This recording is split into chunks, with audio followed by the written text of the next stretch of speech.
အားလုံးပဲမင်္ဂလာပါကျွန်တော်ရဲ့ channel လေးကနေပြန်လည်ကြိုဆိုလိုက်ပါတယ်ဒီတစ်ခေါက်မှာတော့ Ace ကဖတ်ခံရပြီးတော့7 Warlord တွေနဲ့အတူရေတက်ပုံမူကြီး3ယောက်ရဲ့အကာအကွယ်အောက်မှာဆန်ကိုကူကပြည်ရင်တပြမရင်ဂိုဒီရိုဂျာရဲ့သား Ace ဖြစ်ကြောင်းကြေညာခဲ့ပါတယ်ဒီသတင်းကတော့တစ်ကမ္ဘာလုံးကလူတွေကိုတလှုပ်သွားစေခဲ့ပါတယ်ဒီအချိန်မှာပဲ Greg ကတော့ဂိုဒီရိုဂျာ Ace ကိုသူ့လက်ထက်အပ်ခဲ့တဲ့အဖြစ်အပျက်တွေကိုပြန်မြင်အောင်နေခဲ့ပါတယ်ဒီအချိန်မှာပဲရုတ်တရက်ပြည်ရင်တပြသင်္ဘောတွေအများကြီးပေါ်ထွက်လာခဲ့ပါတယ် Four Empire ဖြစ်တဲ့ White Breed ရဲ့သင်္ဘောကလည်းစိတ်မြေပြေအလဲကနေထွက်ချလာခဲ့ပါတယ်ရှစ်တပ်သားတွေအားလုံးကတော့ထိတ်လက်ကုန်ကြတာပေါ့ဘာလို့လဲဆိုတော့ Captain White Breed Marco the Phoenix တို့အပြင်အခြား character တွေအားလုံးလည်းပါနေကြလို့ဖြစ်ပါတယ်မော်ဆိတ်ဖြူရဲ့သင်္ဘောကြီးချီတက်လာကြပြီးတော့မတွေ့ရတာကြပြီးတော့ဆန်ကိုကူ Ace တို့အချိန်ခဏပေးလိုက်ပါအောင်ဆိုပြီးတော့မော်ဆိတ်ဖြူကြီးကပြောခဲ့ပါတယ်ဆန်ကိုကူကတော့မင်းတို့အားလုံးဘာလာလောက်ကြတာလဲဆိုပြီးတော့ပြန်မေးခဲ့ပါတယ် Ace ကိုကဲဖို့လာတာပေါ့ငါတို့မိသားစုတွေလေးဆိုပြီးတော့မော်ဆိတ်ဖြူကြီးကပြောခဲ့တာပေါ့ဒီမှာရေတပ်သားတောင်းချီနဲ့ဝါလော့တွေအပြင်ရေတပ်ပုံမူကြီး3ယောက်ပါရှိနေရမင်းတို့မော်ဆိတ်ဖြူပင်လယ်ဓမြတွေဘာမှလုပ်နိုင်မှာမဟုတ်ဘူးဆိုပြီးချက်ချင်းပဲပြောခဲ့ပါတယ်ဒီအချိန်မှာချက်ချင်းပဲ White Breed ကလည်းသူ့ရဲ့ Devil Fruit ဆွမ်းဖြစ်တဲ့ Guranomi ငလင်ဆွမ်းအောင်တုံးလိုက်ပြီးတော့လိုင်းနေတဲ့သူရေတပ်သင်္ဘောတွေကိုဆွဲမြုပ်ခဲ့ပါတယ်ဒီတပ်သားတွေကတော့အကြီးကျယ်ပဲထိတ်လက်နေကြပါပြီဒီအချိန်မှာပဲဗိုလ်ချုပ်ကြီးအာဂူကီကြီးကလိုင်းနေရောပင်လယ်ပေကြီးတို့ပါခဲချလိုက်ပါတယ် White Breed နဲ့ဗိုလ်ချုပ်ကြီးအာဂူကီကြီးတို့ကလည်းစစ်ပွဲကိုစတင်ခဲ့ပြီးတော့စစ်သားတွေကလည်းစတင်ပြီးတော့လှုပ်ရှားလာပါတော့တယ်ရုတ်တရက်ကမ္ဘာအကျဉ်းဆုံးနံပါတ်1ထားသမားဖြစ်တဲ့မီဟောကမောက်စိတ်ဖြူကို20 legendary shot ထဲမှာပါတယ်သူ့ရဲ့ဓာတ် Blood Sword တွေနဲ့လှမ်းခုတ်လိုက်ပါတယ်အဲ့ဒီခုတ်ချက်ကိုတော့မောက်စိတ်ဖြူရဲ့အဖွဲ့ကတတိယကပတိန်ဖြစ်တဲ့ဒိုင်းမိုးချိုစုကဝင်ထားခဲ့ပါတယ်အဲ့အချိန်မှာပဲဗိုလ်ချုပ်ကြီးခီစာလူကလည်းသူ့ရဲ့အလင်းဆွမ်းအောင်တုံးလိုက်ပြီးတော့ White Breed တို့ကိုစတင်တိုက်ခိုက်လာခဲ့ပါတယ်အဲ့ဒါကိုတော့မာကိုကဝင်ထားပေးခဲ့ပါတယ် legendary Phoenix တီကိုစားရတဲ့မာကိုကတော့ရေတက်ပူမူကြီးခီစာလူနဲ့တော့အေးစေးတိုက်ပြခဲ့ပါတယ်မာကိုက Phoenix ငှက်ဖြစ်ပြောင်းလိုက်ပြီးတော့ခီစာလူရဲ့မျက်နှာကိုဖျက်ကန်ခဲ့ပါတယ်ဟိုကလည်းအေးစေးကာလိုက်ပြီးတော့ရေတက်သားတွေကိုချီတက်ဖို့အမိန့်ပေးခဲ့ပါတယ်ဒီအချိန်မှာပဲဇိုလူကအေးရမရေခဲတုံးကြီးနဲ့ရေတက်စီကိုပစ်ပေါက်ခဲ့ပါတယ်ဒီအချိန်မှာပဲခိုင်းနူကလည်းထလာပြီးတော့သူ့ရဲ့ချော်ရည်လက်သီးနဲ့ရေခဲတုံးကြီးကိုထိုးခွဲပလိုက်ပါတယ်မောက်စိတ်ဖြူကတော့သူ့စီလွင့်လာတဲ့အပိုင်းစားတွေကိုသူ့ရဲ့လက်နဲ့ထိုးယူလိုက်ပြီးတော့လေးနဲ့မှုတ်ချလိုက်တာမီးကြီးငိမ့်သွားပါတယ်စစ်ပွဲရဲ့အလယ်မှာတော့ခိုဘီနဲ့ဟယ်မက်ဘိုတို့ကတော့ကြောက်လန့်နေခဲ့ပါတယ်ရုတ်တရက်လူဘလူးကြီးတကောင်က Ace ကိုကယ်ဖို့ရောက်လာခဲ့ပါတယ်ရှစ်တပ်သားတွေကတော့တနက်နဲ့အဆက်မပြတ်ပစ်နေပေမဲ့လည်းသူ့ဘော်တော့မတက်ရောက်ခဲ့ပါဘူးသူကတော့ Ace ကိုကယ်ဖို့ဆက်လက်ချီတက်ပြီးတိုက်ခိုက်နေခဲ့ပါတယ်ရှစ်တပ်ရဲ့အဆက်မပြတ်တိုက်ခိုက်မှုတွေကြားထဲမှာပါဘိုဟန်ကောကတော့ရှစ်တပ်သားတွေရောပင်လယ်ဓမြတွေရောတိုက်ခိုက်နေခဲ့ပါတယ်ဘာလို့လဲဆိုတော့သူမရဲ့နှလုံးသားထဲမှာလူဖီတယောက်တည်းရှိနေလို့ပဲဖြစ်ပါတယ်ရုတ်တရက်7 Warlord တွေကတယောက်ဖြစ်တဲ့ခုမှရောက်လာပြီးတော့သူ့ရဲ့ Devil Fruit အစွမ်းနဲ့ Giant ကြီးကိုအထိနာအောင်လုပ်ခဲ့ပါတယ် Giant ကြီးနဲ့ Ace နှစ်ယောက်ကတငယ်ချင်းတွေဖြစ်ခဲ့ကြပြီးတော့အရင်ကသူတို့ရဲ့အမှတ်တရတွေကိုတတိယနေကြပါတယ်7 Warlord တွေကတယောက်ဖြစ်တဲ့ဒိုဖလမင်ကိုရောက်လာပြီးတော့မထင်မှတ်ပဲ Giant ကြီးရဲ့ခြေထောက်နှစ်ဖက်ကိုဖျက်ပလိုက်ပါတယ် Ace ရဲ့အနာကိုရောက်ခါနီးမှာပဲ7 Warlord တွေကနောက်တစ်ယောက်ဖြစ်တဲ့ Marco ရဲ့လက်ချက်နဲ့တိတ်ဆုံးသွားခဲ့ပါတယ်အဲ့ချိန်မှာပဲ White Breed ကထက်ရောက်လာပြီးသူ့ကိုပစိန်နဲ့ခုတ်တဲ့ကောင်အောင်ပြင်းနေပါတယ်ပြီးတာနဲ့ဓမြတွေကိုချီတက်ဖို့အမိန့်ပေးလိုက်ပါတယ်တပ်သားတွေကလည်း Giant ရင်းနဲ့အပေါ်ကနေတက်ပြီးတော့ဂိတ်ထဲကိုဝင်နေကြပါပြီဒီအချိန်ခိုဘီကတော့ကြောက်လို့ရှောက်ပြေးသွားနေပါတယ်ဒီအချိန်အခိုင်းနုနဲ့ရေတပ်သားတယောက်ကစကားပြောနေတာကိုချောင်းကြည့်ခဲ့ပြီးတော့အခိုင်းနုကတော့ကြောက်ပြီးထွက်ပြေးနေတဲ့ကောင်တွေကိုအမုန်းဆုံးပဲလို့ပြောနေခဲ့ပါတယ်ဒိုဖန်လင်ကိုကတော့ပင်လယ်ဓမြတယောက်ကိုထိန်းချုပ်ပြီးတော့ကိုလူတွေကိုလိုက်တက်ခိုင်းနေပါတယ်ပင်လယ်ဓမြတွေကမကောင်းမှုရေတပ်ကသာတရားမျှတမှုဆိုပြီးပြောခဲ့ပါတယ်ဆာကိုကူကလည်းအခြားစီစဉ်တွေလုပ်နေတော့မှပဲ Greg ကကွန်မြက်စင်ပေါ်တက်လာပြီးတော့ Ace နဲ့စကားပြောခဲ့ပါတယ် Greg က Luffy နဲ့ Ace ငငယ်တော့ရေတက်ထဲဝင်မှုတိုက်တိုးခဲ့ပေမဲ့လည်းငင်းခဲ့ကြပါတယ်ဒီအချိန်ဟိုငနေရတော့စားစရာတွေအကုန်ကြိတ်လိုက်ပါပြီဒီအချိန်မှာပဲကောင်းကင်ဘုံကနေပြီးတော့တင်မောကြီးတစည်းနဲ့တူ Luffy တို့ပြုတ်ကျလာပါတယ်ဘယ်လိုဖြစ်ရလဲဆိုတော့မုံစိတ်ဖြူလောက်လိုက်တဲ့လှိုင်းတွေအပြင်အာဂူကီဂျီလောက်လိုက်တဲ့ရေခဲတွေကခွဲနေရတာမလို့ပါအောက်ပြုတ်ကျလာတော့ရေထဲကိုပြုတ်ကျလို့ဂျင်မီကကယ်ပဲရရပါသေးတယ်လူဖီတတိယလာနဲ့ချက်ချင်းပဲစစ်ပွဲတွေကိုဝင်ပြီး Ace ကိုရှာပါတော့တယ် Ace ကိုကွန်မြက်စင်ပေါ်မှာတွေးလိုက်ရတဲ့လူဖီကတော့တော်လေးကိုပျော်သွားပြီးတော့ပြုံးပြီးသွားခဲ့ပါတော့တယ်ဒီလိုနဲ့ပဲဂျင်မေခရကိုတိုင်းနဲ့အင်ဗယ်တောင်းအကျဉ်းသားတွေနဲ့အတူလူဖီတို့စတဲ့တိုက်ပွဲဝင်ကြပါတော့တယ်နေဗီတွေကတော့စိတ်မသက်မသာဖြစ်နေကြပြီးတော့ဆန်ကိုကူကမင်းမြေးပဲမလား grab ဆိုပြီးတော့မေးနေခဲ့ပါတယ်ဒီကောင်တွေဘာလို့တဖွဲဖြစ်နေကြရလဲဆိုပြီးတော့ဆန်ကိုကူကတော့တွေးနေခဲ့ပါတယ်ခရကိုတိုင်းကမုတ်စိတ်ဖြူကြီးကိုမြင်တာနဲ့ဆဲဆိုပြီးတော့ပြေးရိုက်ပါတော့တယ်ဒါတော့လူဖီကတားလိုက်ပြီးတော့ထပ်မလုပ်ဖို့ပြောခဲ့ပါတယ်လူဖီနဲ့ခရကိုတိုင်းနှစ်ယောက်စကားပြောနေတဲ့အချိန်မှာပဲအနောက်ကနေကောက်ရိုးအထုပ်ကိုမြင်ပြီးတော့ရှမ်းရဲ့အထုပ်မှန်တီးသွားခဲ့ပြီးတော့ရှမ်းကပေးခဲ့တာကိုလည်းတီးသွားခဲ့ပါတယ်မုတ်စိတ်ဖြူကြီးကတော့သူ့ရှိရဲ့မှာပိတ်ရက်နေတဲ့လူဖီကိုမင်းဘသူရဲ့ရှိမှာရက်နေရတာလဲတီးလားလို့မေးခဲ့ပါတယ်လူဖီကတော့မင်းလည်းပင်လယ်ဓမြဘေးဖြစ်နေတာမလားပင်လယ်ဓမြဘေးကငါပဲဖြစ်မှာကွာဆိုပြီးပြောခဲ့ပါတယ် Four Empire တွေကတယောက်ဖြစ်တဲ့ White Breed ကိုစင်ခေါ်လိုက်တဲ့လူဖီကိုတော့ရှစ်တပ်သားတွေရောပင်လယ်ဓမြတွေကပါအံ့ဩသွားခဲ့ပါတယ်မုတ်စိတ်ဖြူကြီးကတော့စိတ်ဆိုးမသွားပဲနဲ့သူ့ကို Ace ကိုလာကယ်တဲ့ညီလေးကိုသဘောကျသွားခဲ့ပါတယ်ဘကီနဲ့မစ္စတာ3တို့ကတော့ဒီကောင်လေးမုတ်စိတ်ဖြူကြီးကိုမခန့်လေးစားသွားလို့နေဆိုပြီးတခုခုဖြစ်မှာကိုလန့်နေကြပါတယ် လူဖီကပဲစစ်ပွဲကိုဦးဆောင်ပြီးတော့အရှိဆုံးကနေပြေးဝင်သွားခဲ့ပါတယ်ဒီလိုနဲ့ပဲကျန်တဲ့လူတွေကလည်းစစ်ပွဲတွေကိုဝင်ပြီးတော့တိုက်ခိုက်ကြပါတော့တယ်ဒီအချိန်မှာပဲကီဆာရူကလူဖီကိုတိုက်ခိုက်ခဲ့လို့အီဗန်ကုတ်ကလည်းတွန်းပြီးတော့တိုက်ခိုက်ချက်ကိုရှောင်ရှားခိုင်းလိုက်ပါတယ်ဒီအချိန်ခူမာထလာတော့အီဗန်ကုတ်ရောက်လာပြီးတော့ခူမာကိုငါထိန်းထားလိုက်မယ်ဆက်သွားဆိုပြီးတော့လူဖီကိုပြောခဲ့ပါတယ်ခူမာနဲ့အီဗန်ကုတ်ကအရင်တော့တငယ်ချင်းတွေဖြစ်ခဲ့ကြပြီးတော့တဖွဲထဲမှာအလုပ်လုပ်ခဲ့ကြတာမို့လို့ဖြစ်ပါတယ်ဒီလိုနဲ့လူဖီကဆက်သွားနေတော့ဟီနာရဲ့တန်ကလကာထဲမှာညှက်ခဲ့ရပြီးတော့ဂီယာ2နဲ့ကြောဖိတ်ခဲ့ရပါသေးတယ်ဒီအချိန်မော်ရီယာခုံဆင်းလာပြီးတော့ဇိုမီတွေနဲ့လူဖီကိုနှောက်ယှက်ပါတော့တယ်အဲ့အချိန်ဂျင်မေကလည်းပင်လယ်ရင်နဲ့ပတ်လိုက်ပြီးတော့ရှင်းပြခဲ့ပါတယ်လူဖီကျေးဇူးတင်နေတော့မှရေတပ်သားတွေရောက်လာလို့ရိုက်ထုတ်ပေးလိုက်ရပါသေးတယ်အစ်ကလည်းပြန်တော့လူဖီမဖြစ်နိုင်ဘူးဆိုပြီးတော့အော်ပြောနေခဲ့ပါတယ်လူဖီကတော့မတော်ဘူးမင်းကငါ့အကိုကြီးပဲငါရောက်ကဲမယ်ဆိုပြီးတော့ပြန်ပြောခဲ့ပါတယ်ဒီစကားရေတပ်သားတွေကိုလန့်သွားစေခဲ့ပါတယ်ရိုဂျာမှာနောက်ထပ်သားတစ်ယောက်ရှိနေသေးတယ်ဆိုပြီးအားလုံးကစေးစမ်းနေခဲ့ပါတယ်ဒီအချိန်ဂျိုင်းရေတပ်သားတစ်ယောက်ကလူဖီကိုအာသီးလာအောင်နေပါသေးတယ်ရုတ်တရက်ဆန်ကိုကထကြင်ညာလိုက်တယ်လူဖီကအေးစက်ညီတွေမကောက်ဘူးတော်လေးတက်ကဒရန်ကိုရဲ့တားအောင်ပါဆိုပြီးကြင်ညာခဲ့ပါတယ်ဒီသတင်းကအားလုံးကိုအံ့ဩသွားစေခဲ့ပါတယ်စမော့ကာကလည်းအရင်ကလူဖီကိုဒရန်ကဘာကြောင့်လာခဲ့ရလဲဆိုတော့အခုမှနားလည်သွားခဲ့ပါတယ်သတင်းတောက်တွေကလည်းဒီသတင်းကိုအမိရရိုက်ကူးနိုင်ဖို့အတွက်ပြင်ဆင်နေကြပါတယ်ဒီချိန်မော့စစ်ဖြူကြီးကမာကိုလူဖီမသေးသေးနဲ့လို့ပြောခဲ့ပါတယ်လူဖီကတော့တောက်လျှောက်တိုက်ရိုက်ရနေပေမဲ့လည်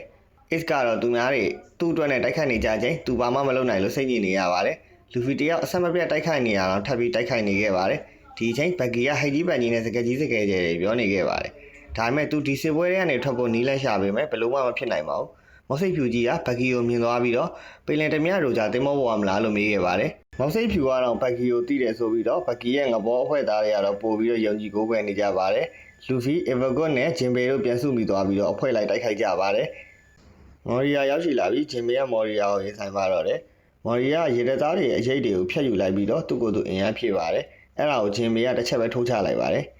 ဒီချိန်စမောကာရောက်လာပြီးလူဖီနဲ့တိုက်ခိုက်ခဲ့ပါတယ်ဟာကီမတက်သေးတဲ့လူဖီကတော့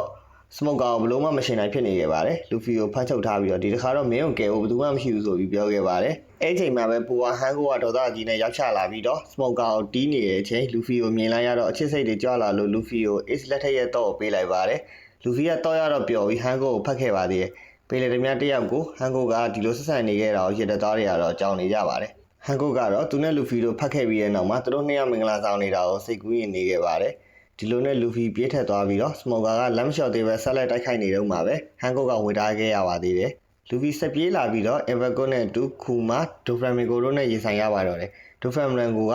ခူမာကိုစိတ်ရုပ်တကောင်ဖြစ်ဒေါက်တာဗီယာကပြောင်းခဲ့တာဖြစ်ပြီးတော့အခုဆိုရင်သူကအစိုးရအမဲကိုနာခံနေရတဲ့ခွေးတကောင်ဖြစ်နေပြီလို့ပြောခဲ့ပါတယ်ခူမာလည်းထပြီးတော့လူဖီနဲ့အီဗန်ကုတ်တို့နှစ်ကောင်ကိုလေသာနဲ့ပစ်လိုက်ပါတယ်အီဗန်ကုတ်ကလည်းခူမာကိုသူ့ရဲ့ဒီဘယ်ဖလူအဆန်ဘာမှမသိတဲ့မျက်နှာတွေအများကြီးနဲ့ခူမာကိုတိုက်ခိုက်ခဲ့ပါတယ်အဲ့အချိန်ခရက်ကိုတိုင်းကတော့မော့စစ်ဖြူကြီးကိုပဲတိကျထားပြီးတိုက်ခိုက်နေခဲ့ပါတယ်ဒါပေမဲ့ဂျိုဇူရှိနေတာမလို့ခရက်ကိုတိုင်းမှာအခွင့်အရေးမရရှိခဲ့ပါဘူးဒီအချိန်ဒိုဖရမီကိုရောက်လာပြီးတော့ဂျိုဇူကိုချုပ်နှောင်ထားခဲ့ပါတယ်ဒီလိုနဲ့လူဖီဆက်သွားနေတော့မှာပဲမီဟော့နဲ့ထိုက်တိုက်တိုးပါတော့တယ်လူဖီကဂီယာ2နဲ့ကြိုးစားတိုက်ခိုက်နေပေမဲ့လည်းတစ်ဖက်ကမီဟော့ဖြစ်နေတာမလို့တီးခံနေခဲ့ရပါတယ်ဒီအချိန်ဂျင်မေရောက်လာပြီးတော့မီဟော့ကဘာလို့လူဖီကိုကာကွယ်ပေးနေရလဲလို့မေးခဲ့ပါတယ်နှစ်ယောက်လုံးကစကားပြောပြီးရတယ်ထတီးကြပါတော့တယ်ဂျင်မေလည်းမီဟော့ကိုမနိုင်ဘဲနဲ့ရေရောက်ထဲကိုပြုတ်ကျသွားခဲ့ပါတယ်အဲ့အချိန်လူဖီကပြန်ထလာပြီးတော့ကိုမီလိုလုံးနေတော့မှပဲသူ့လက်နှစ်ဖက်လုံးပြတ်သွားတဲ့ဖြစ်ရကိုမြင်ရလာခဲ့ပါတယ်ဒီလိုနဲ့ရှောက်ထိုးမိလိုက်တဲ့အချိန်မှာပဲမီဟော့ကခုတ်ထဲလိုက်တာနဲ့ရေကုန်းလုံးကြီးပါပြတ်ထက်သွားခဲ့ပါတယ်တစ်ဖက်မှာလည်းဒိုဖမ်လင်ကိုကခရက်ကိုတိုင်းကိုသူနဲ့တူပူပေါင်းမှုစီးရုံတာကိုလက်မခဲဘဲနဲ့တဲမုံတိုင်းတစ်ခုကိုဖန်တီးလိုက်ပါတယ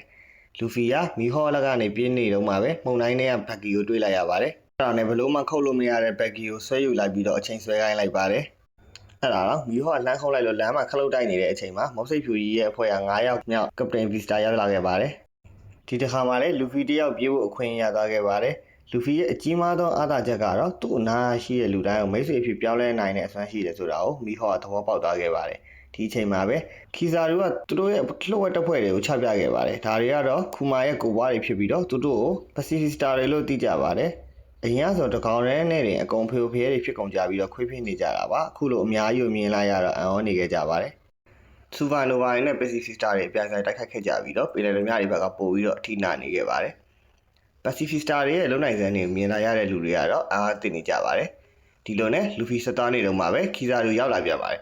ဒီအချိန်ဂျင်မီနဲ့မော့စိတ်ဖြူအဖွဲ့ရလူတွေကလည်းရောက်လာလို့လူဖီကတ်ကောင်းသွားခဲ့ရပါတယ်ဆန်ကိုကူကတော့ဒီလိုအခြေအနေကြီးတွေကိုပြည်သူလူထုတွေတွေ့သွားမှမလို့လားမို့လိုက်လွတ်နေတာကိုရပ်ဖို့အမိန့်ပေးလိုက်ပါတယ်ဒီချိန်လူရှင်တော်ဘက်ကီကတော့လိုက်ကိုခိုးလွှင့်ဖို့လုပ်နေပါတယ် ဘဂီကတော့ဓာတ်ရိုက်ထုတ်လွှင့်တဲ့ခရုတွေနဲ့အမှန်ကန်တိဆက်နေပါတော့တယ်ဘဂီကတော့ဓာတ်ရိုက်ထုတ်လုပ်နေပြီးတော့ဒါကိုတိသွားတဲ့ဆန်ကိုကတော့ပောက်ကွဲနေခဲ့ပါတယ်ဒီအချိန်မုတ်စိတ်ဖြူကြီးစစ်ပွဲရဲ့အခြေအနေကိုကြည့်နေတော့မှပဲ Square တို့ရောက်ရှိလာပြီးစကားပြောခဲ့ပါတယ်မာကိုကတော့ဒီကောင်တွေဘာတွေကြံနေရလဲလို့တွေးနေခဲ့ပါတယ်ဒီအချိန်မှာပဲ Square တို့ကမုတ်စိတ်ဖြူကြီးရဲ့ရှင်ဘက်တက်တဲ့ကိုဓာတ်နဲ့ထပြီးထိုးလိုက်ပါတယ်ဒီဖြစ်ပျက်ကိုတော့အားလုံးမြင်သွားပြီးအံ့ဩနေခဲ့ပါတယ်မာကိုလည်းချက်ချင်းရောက်ရှိလာပြီးတော့ Square တို့ရဲ့ခေါင်းကိုစုပ်ကန်ပြစ်လဲလိုက်ပါတယ် Square တို့ကမုတ်စိတ်ဖြူကြီးနဲ့သူသဘောတူညီတဲ့တစ်ခုလုပ်ထားတယ်လို့ပြောခဲ့ပါတယ်မော်စိတ်ဖြူကြီးကသူ့ရဲ့မိသားစုတယောက်လို Ace ကိုတတ်မှတ်ထားပြီးတော့နောက်ထပ်ပြည်လဲဓမြဖရင်အစ်စ်ကိုဖြစ်စေခဲ့တာပါဒီချက်တွေကြောင့်ပဲဒီကိုလာပြီးစစ်ပွဲကြီးကိုဖြစ်စေခဲ့တာပါ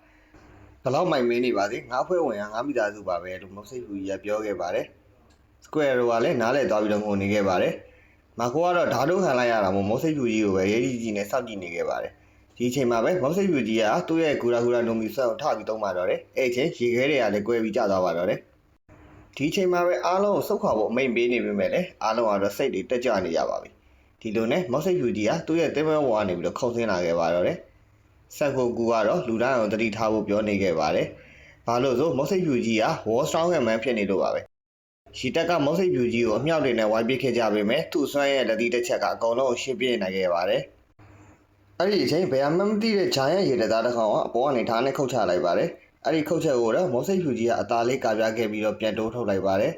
ပြီးရတယ်သူ့ရဲ့ငလင်အစမ်းကိုစတင်သုံးပါတော့တယ်ရေတက်ဌာနချုပ်ကြီးရောရှင်ပြင်းတွေပါစောက်ထုံးမုံမြော်တွေရောဖြစ်ကုန်ပါတယ်ဒါကိုမြင်လိုက်ရတဲ့လူဖီကတော့အံ့ဩနေခဲ့တာပေါ့ငလင်လောက်တာရက်သွားပြီးတဲ့နောက်မှာတော့ခိုဘီကရေတက်ရဲ့90%လောက်ပျက်စီးသွားတာကိုမြင်လိုက်ရပါတယ်ဒီအချိန်မှာပဲခုနကဂျိုင်းရဲ့ရေတက်သားထပ်ပြီးတော့လာတိုက်ပါတယ်အဲ့ဒါနဲ့မော်စိတ်ဖြူကြီးကငလင်လက်သီးတစ်ချက်နဲ့ထပ်ကျွေးလိုက်ပါတယ်ပင်လယ်လိုင်းတွေကကွက်မျက်စင်ပေါ်ထိကိုရောက်လာခဲ့ပြီးတော့ဒါတော့ရေတက်ရဲ့ဘုံကြီး၃ယောက်ကဖြစ်ရှင်းနေကြပါတယ်ဒီအချိန်ပင်လယ်ဓမြတွေကချီတက်နေတော့ဖြစ်ပြီးတော့လူဖီက AC တောက်ဖို့လက်ကိုစထုတ်ခဲ့ပါတယ်ဒီလိုနဲ့ရုတ်တရက်ရေတက်ဘက်ကနေပြီးတော့နေရန်ကြီးကိုဖန်တီးလိုက်ပြီးတော့ပင်လယ်ဓမြတွေကိုဖမ်းလိုက်ပါတော့တယ်ပင်လယ်ဓမြတွေအားလုံးလည်းနေရန်ကြီးကိုဘလို့မှကြော်ဖြတ်လို့မရဘဲနဲ့ပိတ်မိနေခဲ့ကြပါတယ်အခိုင်တို့ကတော့ဒီနေရန်ကြီးအထဲကိုချော်ရည်လက်သီးတွေမိုးလို့ရွာသေးခဲ့ပါတယ်ဒီတိုက်ခိုက်ချက်ရဆိုရင်တော့မော်စိတ်ဖြူနဲ့ပင်လယ်ဓမြတွေအားလုံးကိုဒုက္ခအကြီးကြီးရောက်စေခဲ့ပါတယ်။ချော်ရည်တွေကြောင့်ကျဲမီယာရေခဲတွေကလည်းအရေးပြောကုန်ပြီးတော့ပင်လယ်ဓမြတော်တော်များလည်းရေထဲကိုပြုတ်ကျကုန်ကြပါတယ်။ဒီချိန်မော်စိတ်ဖြူကြီးကသူ့ရဲ့ငလင်လက်သီးနဲ့နေရန်ကိုဖျက်ဆီးဖို့ကြိုးစားခဲ့ပေမဲ့လည်းတမ်မဏိအကာအကွယ်ကိုမချိုးဖျက်နိုင်ခဲ့ပါဘူး။ပြီးကြတဲ့အခိုင်းတို့ကလည်းမော်စိတ်ဖြူကြီးတို့ရဲ့တင်မောကိုချော်ရည်နဲ့ဖျက်ဆီးလိုက်ပါတော့တယ်။ Ace ကတော့သူဘာမှထားမလုပ်နိုင်ပဲနဲ့ထိုင်ကြည့်နေရလို့စိတ်တွေညစ်နေခဲ့ပါတယ်။ဆန်ဟူကူကလည်း Ace ကိုချက်ချင်းကွက်မြက်ဖို့အမိန့်ပေးလိုက်ပါတော့တယ်။ဒါပေမဲ့လူဖီကတော့လက်မလျှော့ပဲသူ့ကို Ace ကိုကယ်ဖို့ကြိုးစားနေခဲ့ပါတယ်။ရေတက်တွေကလူဖီကိုအဆက်မပြတ်ပစ်နေခဲ့ပြီးတော့ရေထဲကိုကျသွားခဲ့ရပါတယ်။ဒီတစ်ခါလဲဂျင်မယာပဲကယ်ပေးလိုက်ပြန်ရပါတယ်။ဒီအချိန်လဲကျနေတဲ့ Ace ကတကယ်ချင်းဂျိုင်းရပြန်ထလာပြီးတော့ Ace ကိုကယ်ဖို့ကြိုးစားနေတော့မှာပဲ။ဒီအချိန်ဂျင်မေကိုလူဖီကအကူအညီတောင်းနေခဲ့ပြီးတော့ခီဆာရူကဂျိုင်းကိုလေဆာနဲ့ပစ်ပြီးအဆုံးသတ်တော့မဲ့အချိန်မှာဂျင်မေကလူဖီကိုဗိုလ်ချုပ်ကြီး၃ယောက်ရဲ့အရှိကိုပစ်လိုက်ပါတယ်။ရှစ်တက်ဗမူးကြီးတွေကတော့ Dragon ရဲ့တာမေကိုမင်းအဟုတ်ကြီးထင်နေနေနဲ့မင်းတကယ်လုံနိုင်မှာလားဆိုပြီးတော့လှောင်နေခဲ့ပါတယ်။လူဖီကသူကင်လာတဲ့တင်မောတိုင်ကြီးနဲ့ပစ်ထည့်လိုက်ပါတော့။ဒါကိုတော့အာအူဂီကြီးကခဲပြီးပဲပြလိုက်တဲ့အချိန်လူဖီကခြေထောက်နဲ့အဆက်မပြတ်ကန်ခွဲလိုက်ပါတယ်။လူဖီကဂီယာ2နဲ့မိကိုတွေကြားကနေပြီးတော့ရှစ်တက်ဗမူးကြီး၃ယောက်ကိုဖျက်ကျော်လာနိုင်ခဲ့ပြီးတော့မှခီဆာရူကအလင်းရဲ့အမြန်နှုန်းနဲ့တိုက်ခိုက်ခဲ့ပါတယ်။ဒီလိုနဲ့လူဖီတယောက်အပြင်းထန်ဒဏ်ရာရနေခဲ့ပြီးတော့Ace ကိုကွက်မဲ့တော့မဲ့အချိန်ခရကိုဒိုင်းကကွက်မဲ့ရေးသမား2ယောက်လုံးကိုတဲနဲ့ပိုင်းဖြတ်ခဲ့ပါတယ်။ဒိုဖရန်မွင်ကိုကတော့ခရကိုဒိုင်းရဲ့ခေါင်းကိုဖြတ်ခဲ့ပေမဲ့လည်းတဲအသီးကိုစားရတဲ့ခရကိုဒိုင်းကတော့တဲတွေကိုပြန်စုပြီးခေါင်းပြန်ပေါက်လာခဲ့ပါတယ်။ဒီလိုနဲ့ပဲ2ယောက်သားထားချကြပါတော့တယ်။အဲ့ဒီချိန်မှာပဲလူဖီလည်းပြန်ပြီးတော့ထလာပါတယ်။ဒီတစ်ခါလူဖီချမ်းကြည့်တက်လာတော့အာအူဂီဂျီနဲ့ထပ်တိုးပါတော့တယ်။အာအူဂီဂျီကလည်းရေခဲချောင်းကျွေးလိုက်လို့လူဖီမှာရေခဲချောင်းစားနေခဲ့ရပါတယ်။ဒီအချိန်မာကိုရောက်ရှိလာပြီးတော့အာအူဂီဂျီကိုပိတ်ကန်ပစ်လိုက်ပါတော့တယ်။မဆိတ်ပြူကြီးနဲ့အတူသူ့ရဲ့ဒုတိယတင်မောကြီးကိုဂျိုင်းရန်ကြီးကတဲလာခဲ့ပြီးတော့ Ace နာကိုအားလုံးနဲ့တူတူချင်းကက်လာခဲ့ကြပါတယ်။ဂျိုင်းရန်ကြီးလည်းလေကျသွားတဲ့မော့ဆိတ်ပြူကြီးကခုန်ဆင်းလာခဲ့ပါတယ်။အားရောက်တာနဲ့သူ့ရဲ့ငလင်အစွမ်းတစ်ချက်နဲ့ရေတက်သားအယောက်100နီးပါးလောက်ကိုတခါလေးလွတ်ထွက်သွားအောင်လုပ်ခဲ့လိုက်ပါတယ်။အောက်ကီကြီးကမော့ဆိတ်ပြူကြီးကိုရေခဲတော့လုပ်ခဲ့ပေမဲ့လည်းမရခဲ့ပါဘူး။ဒီအချိန်ဂျိုဇူနဲ့ဒိုင်မွန်တိုက်ခိုက်ချက်ကိုထိမှန်ပြီးတော့တရားရခဲ့ရပါတယ်။လူဖီကလည်း Ace ကိုကယ်ဖို့အသေးအတန်စူးစမ်းနေခဲ့ပါတယ်။ဒါပေမဲ့ Anes ပို့ပြီးတော့နီးစက်လာလေပိုခက်ခဲလာလေဖြစ်နေပါတယ်။လူဖီကိုရေတက်ပုံမှုတွေကဝိုင်းပြနေခဲ့ပါတယ်။သူ့မြေကိုသူ့ရှေ့မှာဝိုင်းပြနေရမြင်နေရတဲ့ Greg ကတော့ဒေါသတွေထွက်နေခဲ့ပါတယ်။ဆန်ကိုကူကလည်းမင်းကရေတက်သားတယောက်နော်လို့ Greg ကိုတတိပေးနေခဲ့ပါတယ်။ ခီဇာတို့ကတော့လူဖီကိုမော့စိတ်ဖြူကြီးစီပိတ်ကန်လိုက်ပါတယ်လူဖီကအင်အားနဲ့ကောက်ခန့်နေပေမဲ့လည်း Ace ကိုကဲဖို့ဇွဲမလျှော့ပဲရုန်းကန်နေခဲ့ပါတယ်မော့စိတ်ဖြူကြီးကလူဖီကိုကုသပေးဖို့ပြောခဲ့ပြီးတော့သူကိုယ်တိုင်ကတော့တန်ရာရင်နဲ့တော့ဆက်လက်တိုက်ခိုက်နေခဲ့ပါတယ်ဒီအချိန်မှာပဲဗိုလ်ချုပ်ကြီးအကိုင်းနုနဲ့မော့စိတ်ဖြူကြီးကိုရေးဆိုင်တိုက်ခိုက်ကြပါတော့တယ်ဒီလိုနဲ့သူတို့နဲ့အပြန်အလှန်အပြင်းထန်တိုက်ခိုက်ခဲ့ကြပါတယ်ရုတ်တရက်မာကိုက Ace ကိုကဲဖို့ပြန်တက်လာတဲ့အချိန် Greg ကတားဆီးခဲ့ပါတယ်ဒီအချိန်ခေတ္တသားအားလုံးကရေတက်ရဲ့သူရဲကောင်းဆိုတဲ့ဂုံပုတ်ကိုပြန်သတိရသွားခဲ့ကြပါတယ်အသီးသီးတိုက်ခိုက်နေကြတဲ့အချိန်မှာပဲလူဖီကတော့ Ivanko ကိုသူ့ရဲ့အစွမ်းနဲ့ကုဝေးဖို့အကူအညီတောင်းနေခဲ့ပါတယ်တစ်ဖက်မှာတော့ Ace ကစိတ်ပြက်လက်ပြက်နဲ့ငိုနေခဲ့ပါတယ်သူ့ကိုယ်သူအရှုံးတမလို့ကစားနေခဲ့ရပြီးတော့ဇဒေးရတဲ့တွေကတားမမလားဆိုပြီးတွေးနေခဲ့ပါတယ်တိုက်ခိုက်နေတဲ့မော့စိတ်ဖြူကြီးကလည်းအားနေလာပြီးတော့မာခိုကတော့ဒါကိုသတိထားမိခဲ့ပါတယ်ဓာတ်ထုတ်ခံထားရတဲ့အနာပိုဆိုးလာနေပြီဖြစ်လို့ပါမာခိုကတော့မော့စိတ်ဖြူကြီးကိုကူညီဖို့ကြိုးစားခဲ့ပေမဲ့ခီဇာတို့ကအနောက်ကနေအလေးတိုက်ခိုက်ခဲ့တာပါခံရပါသေးတယ်။မော့စိတ်ဖြူကြီးကလည်းအခိုင်နုရဲ့ချော်ရည်လက်တီးကြောင့်အပေးထက်ထိရိုက်ခဲ့ရပါတယ်။တစ်ဖက်မှာလည်းလူဖီကအကူအညီမရဘက်ကတောင်းနေခဲ့ပါတယ်။အီဗန်ကုတ်ကတော့မင်းခုလိုဆက်တိုက်ခိုက်နေမင်းခန္ဓာကိုမခံနိုင်မဲ့တည်သွားလိမ့်မယ်နော်လို့သတိပေးနေခဲ့ပါတယ်။ဒါပေမဲ့လူဖီကတော့ဂီယူမဆိုင်ပဲနဲ့ Ace ကိုကယ်ဖို့သာတက်ကြွနေခဲ့ပါတယ်။ဒီလိုနဲ့အီဗန်ကုတ်ကြောင့်လူဖီပြထလာပြီးတော့ Ace ကိုကယ်ဖို့ဆက်ကြိုးစားပါတော့တယ်။ရှစ်တသားတွေထက်ကဝိုင်းတားခဲ့ကြပေမဲ့လူဖီကတော့လက်မလျှော့ပဲနဲ့ဆက်တိုက်ခိုက်နေပါတော့တယ်။အီဗန်ကုတ်ကရေတသားအချို့ကိုအိပ်ပျော်အောင်လုပ်ခဲ့ပြီးတော့ဆက်သွားနေခဲ့ကြပါတယ်။ပြေးနေတော့ခိုဗီနဲ့လမ်းမှာလည်းတွေ့ခဲ့ပါတယ်။ခိုဗီကတော့လူဖီကိုမြင်ပြီးအရင်အချိန်တွေကိုအမှတ်ရနေတော့မှာပဲလူဖီကတော့မျက်နှာတက်ကိုထိုးချပစ်ခဲ့ပါတယ်။ဒီလိုနဲ့ဆက်သွားနေတော့ပစီဖီစတာတွေကနေပြီးတော့လူဖီကိုဝိုင်းခဲ့ကြပါသေးတယ်။ဒီလိုနဲ့မျောလင်းချက်မဲနေတဲ့အချိန်မှာပဲဘိုဝါဟန်ကထပ်ပြီးတော့လာခဲ့ပါတယ်။ငါအချက်ကိုထိရဲလူတွေတော်တော်လေးတင့်ရဲကြပါလား။အန်အိုပီရဲလို့ပြောပြီးတော့ပစီဖီစတာတွေကိုဖြင်းမာတော့တယ်။ဒီအချိန်မာကိုကတော့တယောက်တည်းဒုက္ခရောက်နေခဲ့ရပါတယ်။ရေတက်ကဒီအချိန်တွေကိုခွင့်ကောင်းယူပြီးတော့တန်ရန်ရနေတဲ့မော့စိတ်ဖြူကြီးကိုဝိုင်းတိုက်ခဲ့ကြပါတယ်။ဓာတ်တွေတနက်တွေအမြောက်တွေနဲ့ဘုံတွေရောဝိုင်းသုံးခဲ့ကြပြီးတော့မော့စိတ်ဖြူကြီးကတော့သူ့ရဲ့လှန်နဲ့ပဲတစ်ချက်တည်းရမ်းထည့်လိုက်တာရေတက်သားတွေကုန်လွတ်ထွက်သွားကြပါတော့တယ်။ဒီချိန်အားလုံးကကြောင်းလန့်ကုန်ကြတဲ့အချိန်မှာပဲဆန်ကိုကသူ့မှာတန်ရန်ရင်းနဲ့လို့သတိပေးခဲ့ပါတယ်။ဒီလိုနဲ့ရေတက်သားတွေကမော့စိတ်ဖြူကြီးကိုထောက်ဝိုင်းလိုက်ကြပေမဲ့ချင်းပေနဲ့မော့စိတ်ဖြူပင်လည်းတမျှအဖွဲ့ရလူတွေပါရောက်လာခဲ့ကြပါတယ်။ဆန်ကိုကတော့ Ace ကိုချက်ချင်းကွက်မြတ်ဖို့ထပ်ပြီးတော့အမိန့်ပေးခဲ့ပါတယ်။ဒီအချိန်မော့စိတ်ဖြူကြီးကကဲဖို့စူးစမ်းနေပေမဲ့လည်းသူ့ခန္ဓာကိုယ်ကဘလို့မှလှုပ်လို့မရခဲ့ပါဘူးဒီလိုနဲ့ Ace ကိုထပ်ကွက်မြတ်တော့မယ်အချိန်မှာပဲလူဖီကထအောင်ပြီးတော့အော်လိုက်ပါတယ်ဒီအော်ဒန်ထဲမှာကွန်ကာရာဟာကီတွေပါနေခဲ့ပါတယ်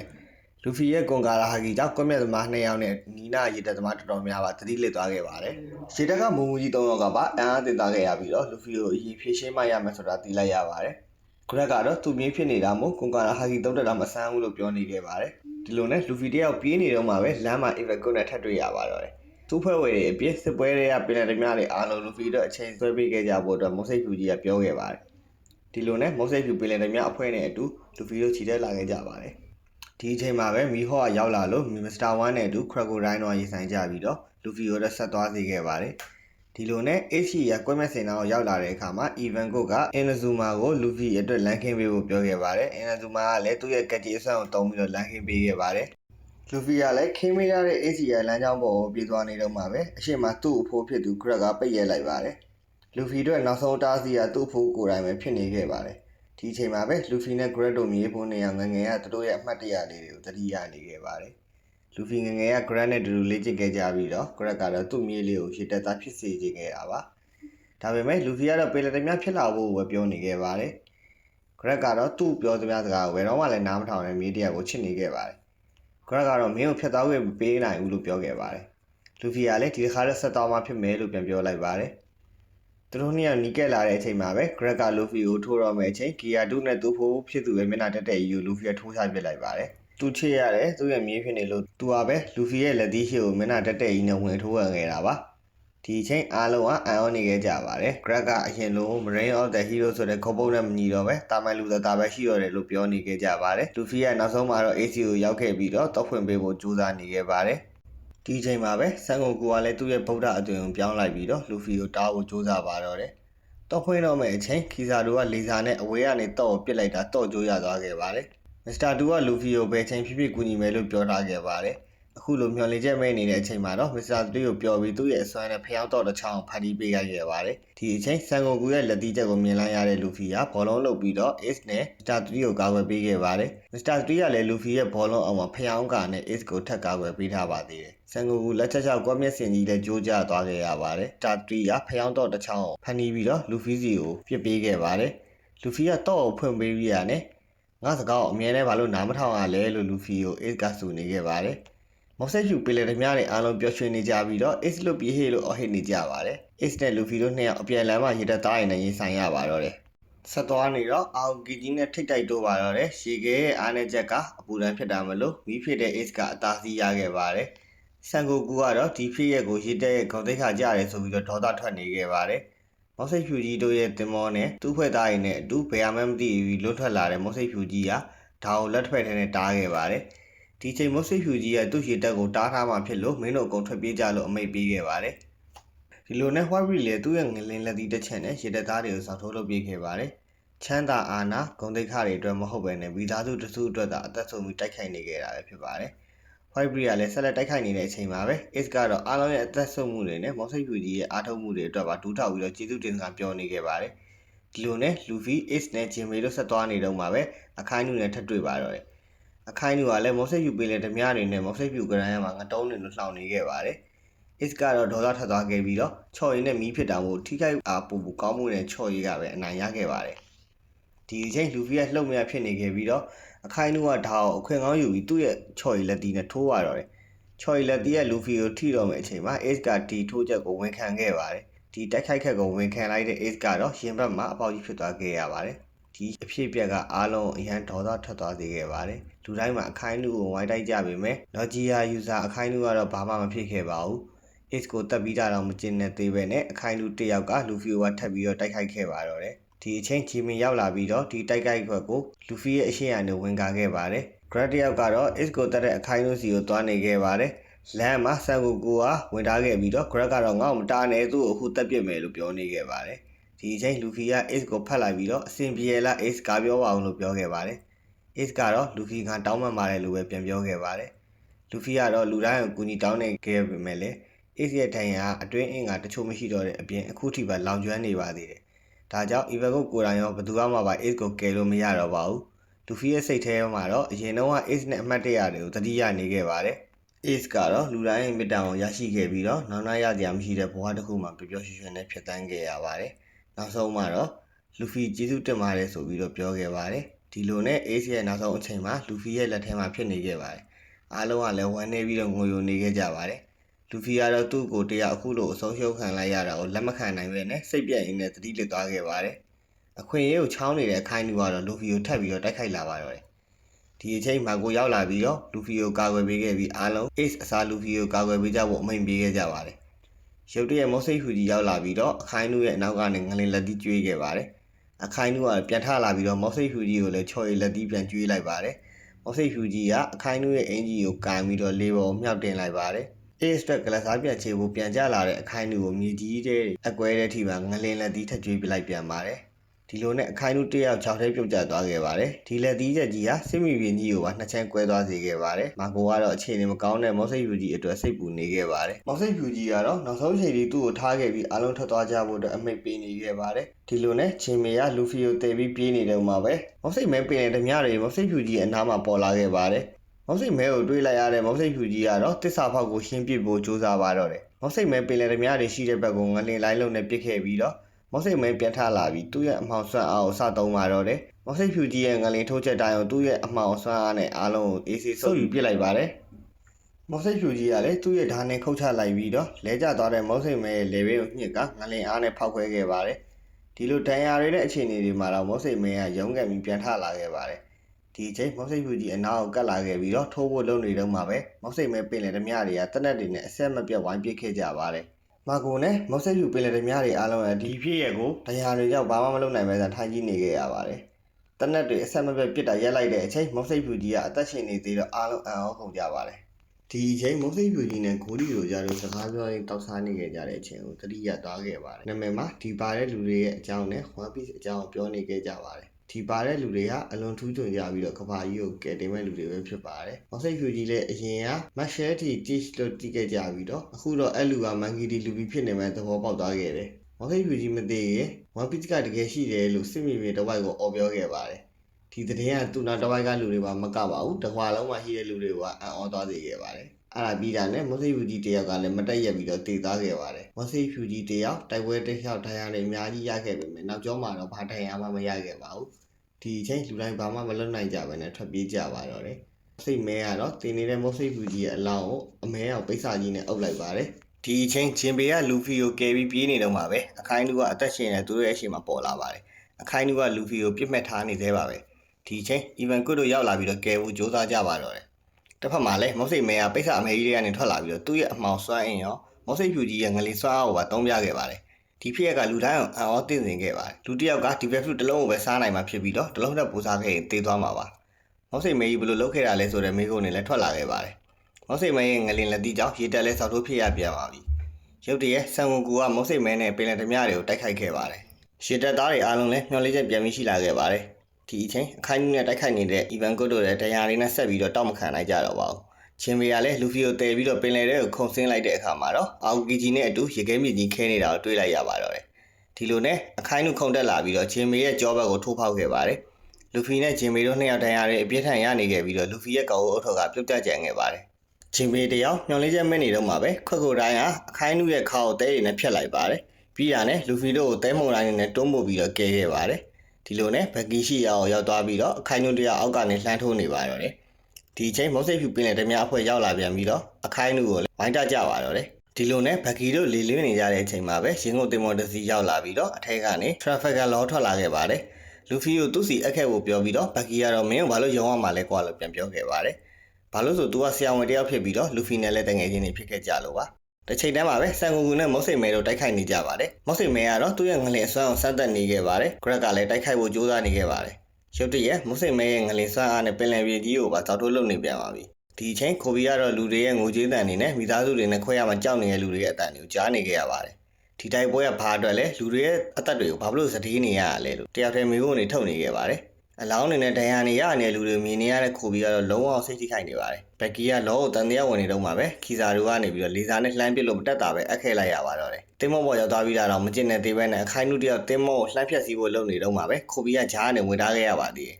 ဒီတိုက်ပွဲကလူတွေအများကြီးတိတ်နေကြပြီးတော်ကြပါတော့လို့ခိုဘီကပြောခဲ့ပေမဲ့အခိုင်နုကတော့မင်းဘသူဖြစ်ဖြစ်အရေးမကြီးဘူးဆိုပြီးလက်တီးနဲ့ထိုးပါတော့တယ်အဲ့ဒီအချိန်မှာပဲရှန့်ရောက်လာပြီးတော့သူ့ရဲ့ဓာတ်နဲ့ချော်ရည်လက်တီးချက်ကိုတားခဲ့ပါတယ်ရှန့်ရဲ့အဖွဲ့ဝင်ဗန်ဘက်မန်ကလည်းဒီစာတွေကိုလက်မြောက်ထားလှုပ်ရင်ပြစ်မယ်လို့ပြောခဲ့ပါတယ်ရှန့်ကလူဖီရဲ့ကောက်ရိုးအထုပ်ကိုကောက်လိုက်ပြီးတော့ဒီစစ်ပွဲကိုရပ်ဖို့ငါရောက်လာခဲ့တာလို့ပြောခဲ့ပါတယ်ရှန့်ကလည်းလက်ရှိ4 in ပါတွေကတယောက်ဖြစ်ပြီးတော့မနေ့ကမှ4 in ပါတွေကပဲတယောက်ဖြစ်တဲ့ခိုင်ရိုနဲ့တိုက်ခိုက်ခဲ့ပါသေးတယ်ရှန့်ကကောက်ရိုးအထုပ်ကိုဘက်ကီစီပစ်ပေးလိုက်ပါတယ်လူဖီကိုပြန်ပေးဖို့တောင်းဆိုခဲ့ပြီးတော့ကုညီရင်ပျောက်ဆုံးနေတဲ့ရေရနာမြေပုံပေးမယ်လို့ပြောခဲ့ပါတယ်ဘက်ကီကလည်းလော်ရိုကိုပြန်ပေးပြီးတော့လူဖီကိုပြန်ပေးဖို့ပြောခဲ့ပါတယ်ဒီလိုနဲ့လော်ရိုတင်မော်ရေအောက်ထဲကိုထိုးဆင်းသွားခဲ့ပါတယ်အော်ကီဂျီကတော့လက်မလျှော့သေးဘဲနဲ့ရေခွဲတွေနဲ့ဒုက္ခလိုက်ပေးခဲ့ပေမဲ့လွတ်မြောက်သွားခဲ့ကြပါတယ်ရှန့်ရောက်လာတော့ဒီစစ်ပွဲကအများကြီးပြောင်းလဲသွားခဲ့ပါတယ်ဘက်ကီနဲ့ရှန့်တို့ကငယ်ငယ်ချင်းတွေဖြစ်တာမို့ဘက်ကီကရှန့်ကိုပျောက်ဆုံးနေတဲ့နာမည်ပုံပေးမယ်ဆိုတော့အလိညာပါဆိုပြီးဆဲဆိုနေခဲ့ပါတယ်ဒါကိုမြင်သွားတဲ့ဘက်ကီရဲ့လက်အောက်ငယ်သားတွေကလည်း4 in ပါတွေကတယောက်ကိုဆဲဆိုနေလို့အထင်ကြီးစွတ်ကြီးနေကြပါတော့တယ်ဒီအချိန်မီဟိုကနောက်ပြန်လှည့်သွားပြီးတော့ရှန့်နဲ့တိုက်ဖို့ငါတာဝန်မဟုတ်ဘူးလို့ပြောသွားခဲ့ပါတယ်ဒီလိုနဲ့ရှန့်တို့အဖွဲ့ဆက်လျှောက်လာပြီးတော့တိုက်ခိုက်ချေသေးတဲ့လူထွက်လာခဲ့ငါတို့တိုက်ပေးမယ်ဆိုပြီးပြောခဲ့ပါတယ်ရှေတက်သားတွေအားလုံးလည်းအံ့ဩသွားကြတာပေါ့မောက်စိတ်မဲကလည်းငါလိုချင်တာရပြီလို့ပြောပြီးထပ်သွားခဲ့ပါတယ်ရှန့်ကအေးစနဲ့မောက်စိတ်ဖြူကြီးတို့ရဲ့အလောင်းတွေကိုသူတည်တောင်းမှာဖြစ်ပြီးတော့စစ်ပွဲကိုဒီနေရာမှာရပ်ဖို့ဆန်ကူကိုပြောခဲ့ပါတယ်ဆန်ကူကလည်းသဘောတူလိုက်ပါတယ်မောက်စိတ်ဖြူကြီးနဲ့အေးတို့ရဲ့အလောင်းတွေကိုမာကူစီကိုအပ်ခဲ့ပြီးတော့စစ်ပွဲကအခုအဆုံးသတ်ပြီလို့ရေသားတွေကိုအမိန့်ပေးလိုက်ရင်းနဲ့ပဲဒီဇလန်လေးကတော့ဒီမှာပဲပြီးဆုံးသွားခဲ့ပါတယ်ခင်ဗျာဒီဗီဒီယိုတွေကမောက်စိတ်မဲရဲ့အမှောင်တီးအကြောင်းကိုပရိသတ်ကြီးရောဘယ်လိုထင်လဲ comment မှာအကြံပေးခဲ့ကြပါဦးအခုတင်ဆက်ပေးတဲ့ဗီဒီယိုလေးကိုကြားနှိမ့်သက်တယ်ဆိုရင်တော့ဒါလေးလုပ်သွားပြီးတော့ဒီလိုဗီဒီယိုလေးတွေအမြဲတင်ဆက်ပေးနေတာမလို့အမြဲကြည့်ချင်တယ်ဆိုရင် subscribe လေးလည်းလုပ်သွားခဲ့ကြပါဦးဗျာကြားနှိမ့်သက်တဲ့ဗီဒီယိုလေးတွေကို share ပြီးတော့ channel လေးကိုလည်း support ပေးနိုင်ပါတယ်ဗျာအဆုံးလေးကြည့်ရှုပေးရတဲ့အတွက်ကျေးဇူးတင်ပါတယ်ဗျာ